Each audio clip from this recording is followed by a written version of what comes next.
Hi friends, అందరికీ welcome back to my channel.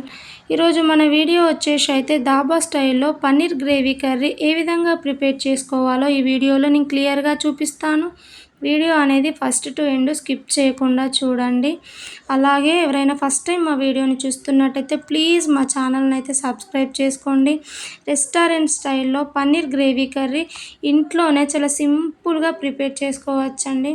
So late ఎందుకు, first of all ప్రాసెస్లోకి వెళ్ళిపోదాం. ఫస్ట్ అయితే పన్నీర్ని అయితే ఈ విధంగా పీసెస్ లాగా కట్ చేసి తీసుకున్నాను. ఇలా కట్ చేసి తీసుకున్న పీసెస్ని అయితే ఒక బౌల్లోకి వేసుకుంటున్నాను. ఇవి కొద్దిసేపు మ్యారినేట్ చేస్తే బాగుంటుంది అన్నట్టు. ఇందులోకి 1/2 టేబుల్ స్పూన్ వరకు కారం, 1/2 టేబుల్ స్పూన్ వరకు ఉప్పు, 1/2 టేబుల్ స్పూన్ వరకు గరం మసాలాను యాడ్ చేసుకొని ఈ పన్నీర్ పీసెస్కి పట్టేలాగా ఈ స్పైసెస్ని మంచిగా కలుపుకోవాలి. ఇలా కలపడం వలన పన్నీర్ కర్రీ చేసినప్పుడు కొంచెం ఎక్స్ట్రా ఫ్లేవర్ అనేది వచ్చి బాగుంటుంది అన్నట్టు. సో స్టవ్ పైన ఒక గిన్నెను పెట్టుకొని 2 టేబుల్ స్పూన్స్ వరకు ఆయిల్ యాడ్ చేసుకోవాలి. ఆయిల్ కొంచెం వేడెక్కిన తర్వాతకి పన్నీర్ పీసెస్ని యాడ్ చేసుకోవాలి. ఫస్ట్ ఆఫ్ ఆల్ ఏంటంటే ఫ్లేమ్ అనేది సిమ్లోనే పెట్టి కుక్ చేయండి. మరీ హై ఫ్లేమ్లో పెడితే పన్నీర్ మాడిపోయి అంత టేస్ట్ బాగుండదన్నమాట. సిమ్లో పెట్టి మనకి పన్నీర్ కొంచెం కలర్ చేంజ్ అయ్యేంతసేపు ఫ్రై చేసుకోవాలి. ఒకవైపు ఫ్రై అయిపోయిన పీసెస్ని ఇంకోవైపు కూడా మంచిగా ఫ్రై చేసుకొని కొంచెం కలర్ చేంజ్ అయినాక ఒక బౌల్లోకి తీసుకొని పక్కన పెట్టేసుకోవాలి.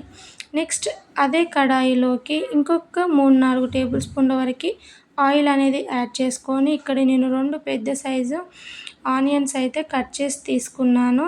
ఇలా వేసిన ఆనియన్స్ని అయితే ఒక 50% వరకు అయితే మగ్గించుకోవాలి. సో ఆనియన్స్ అనేవి మగ్గాక ఇందులోకి 2 పెద్ద సైజ్ టమాటోస్ అయితే ఈ విధంగా కట్ చేసి వేసాను. సో మనం వేసిన టమాటోస్ కూడా మంచిగా మగ్గిపోవాలన్నమాట. సో ఫ్లేమ్ అనేది సిమ్లోనే పెట్టేసి దీనిపైన మూత పెట్టుకొని ఒక 5 మినిట్స్ ఉడికించుకున్నారంటే టమాటాలు మంచిగా మగ్గిపోతాయి. ఆ టమాటో మంచిగా చల్లారిన తర్వాతకి ఒక మిక్సీ జార్లోకి వేసుకొని 1 టేబుల్ స్పూన్ అల్లం, పొట్టు తీసి పెట్టుకున్న వెల్లుల్లి రెప్పలు, ఒక 5-6 మిరియాలు, 2 లేదా 3 లవంగాలను యాడ్ చేసుకోవాలి. కావాలంటే ఒక దాల్చిన చెక్క కూడా వేయండి, చిన్నది బాగుంటుంది. సో ఈ విధంగా మంచిగా గ్రైండ్ చేసుకోవాలి. ఇందులో ఎక్స్ట్రా వాటర్ అనేది ఏం యాడ్ చేయాల్సిన అవసరం లేదు. ఇలా పట్టి తీసుకున్న ఈ ప్యూరీని ఒక గిన్నెలోకి వేసుకొని పక్కన పెట్టేసుకోవాలి. నెక్స్ట్ అదే కడాయిలోకి 4-5 టేబుల్ స్పూన్స్ వరకు ఆయిల్ వేసుకొని ఆయిల్ మంచిగా వేడెక్కినాక జీలకర్ర, 2 పచ్చిమిర్చి వేసుకొని పచ్చిమిర్చిని కాస్త ఫ్రై చేసుకోవాలి. పోపులో పుదీనా వేయడం వలన ఫ్లేవర్ అయితే చాలా బాగుంటుంది. ఒకసారి మీరు వేసి చూడండి. సో పుదీనా కాస్త ఫ్రై అయిన తర్వాత మనం ఇంతకుముందు పట్టి పెట్టుకున్న ప్యూరీని అయితే ఇందులోకి యాడ్ చేసుకోవాలి. సో ఇలా వేయడం వలన ఏంటంటే ఈ మసాలా కూడా మంచిగా ఆయిల్లో ఫ్రై అయితే ఇంకాస్త టేస్టీగా ఉంటుందని చెప్పేసి అయితే ఇలా వేసిన ప్యూరీ పైన మూత పెట్టుకొని అయితే ఒక 5 మినిట్స్ వరకు అయితే ఉడికించుకున్నారంటే మనకి చూడండి అందులోకి వెళ్ళి అయితే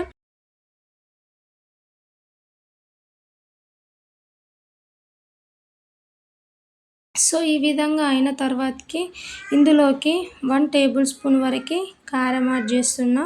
మీరు కారం తినే దాన్ని బట్టి కారం అనేది అడ్జస్ట్ చేసుకోండి. 1/2 టేబుల్ స్పూన్ వరకు పసుపు, రుచికి సరిపడినంత సాల్ట్, 1/2 టేబుల్ స్పూన్ ధనియాల పౌడర్, 1/2 టేబుల్ స్పూన్ వరకు గరం మసాలాను వేసుకుంటున్నాను. మీకు ఇంకా కావాలనుకుంటే ఎక్స్ట్రా ఏమైనా ఫ్లేవర్స్ ఉన్నా యాడ్ చేయండి.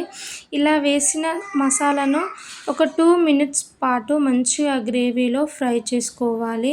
మరి వెంటనే చేస్తే ఆ మసాలా అంత పట్టి టేస్ట్ అనిపించదు కాబట్టి ఒక 2 మినిట్స్ అయినా మసాలాను మంచిగా ఫ్రై చేసుకున్న తర్వాతకి మనం ముందు తీసి పెట్టుకున్న పన్నీర్ పీసెస్ని అయితే ఇందులోకి యాడ్ చేసుకోవాలి. ఇలా వేసిన పన్నీర్ని కూడా ఇంకొక 2 మినిట్స్ పాటు ఈ గ్రేవీలో మంచిగా ఫ్రై చేసుకుంటే మనం వేసిన మసాలాలన్నీ పన్నీర్కు పట్టి టేస్టీగా ఉంటుందన్నమాట కర్రీ. సో ఇప్పుడు ఇందులోకి గ్రేవీకి సరిపడా వాటర్ అనేది యాడ్ చేసుకోండి. నేను ఇంతకుముందు మిక్సీ పట్టి పెట్టుకున్న గిన్నెలోనే వాటర్ యాడ్ చేశాను. ఆ వాటరే ఇందులో వేసాను అన్నమాట. సో ఇంకొక 5 మినిట్స్ వరకు అయితే మీడియం ఫ్లేమ్లో పెట్టి కుక్ చేసుకోండి. మనం వేసిన వాటర్ అది ఎగిరిపోయి కొంచెం థిక్ గ్రేవీ కర్రీ లాగా రావాలి పన్నీర్ అనేది. మనకు పన్నీర్ కూడా మంచిగా కుక్ అవుతుందన్నమాట.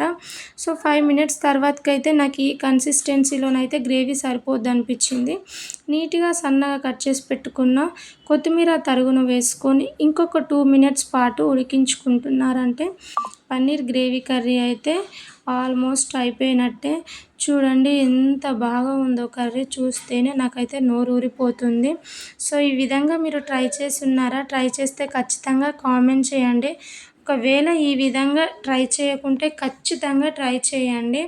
ఒక బౌల్‌లోకి సర్వ్ చేసుకొని వేడి వేడి అన్నంలోకైనా, చపాతీలోకైనా, పుల్కాలోకైనా, పూరీలోకైనా ఎందులోకి సర్వ్ చేసుకొని తిన్నా ది బెస్ట్ రెసిపీ అనే చెప్పచ్చు. ప్లస్ బిర్యానీ, జీరా రైస్‌లోకి సైడ్ డిష్‌గా పెట్టుకొని తినండి. చాలా టేస్టీగా ఉంటుంది. మనం ఏంటంటే రెస్టారెంట్‌కి వెళ్ళి ఆ మసాలా తినడం కంటే ఈ విధంగా ఇంట్లో ఈజీగా ప్రిపేర్ చేసుకోవచ్చండి. మంచిగా టేస్టీగా యమ్మీగా చూడండి ఎంత బావుందో కదా! సో ఈ పన్నీర్ వచ్చేసి కూడా నేను ఇంట్లోనే ప్రిపేర్ చేశాను. ప్లస్ ఏంటంటే అంగన్వాడీ పాలతోని పన్నీర్ అనేది ప్రిపేర్ చేశాను. ఆ వీడియో కూడా మన ఛానల్లో ఉందండి. పన్నీర్ ప్రిపరేషన్ కూడా ఎవరైనా చూడకుంటే ఖచ్చితంగా చూడండి. ఐ హోప్ ఈ వీడియో అయితే మీ అందరికీ నచ్చిందనే అనుకుంటున్నాను. నచ్చితే మాకు సపోర్ట్ చేయండి. Thank you for watching.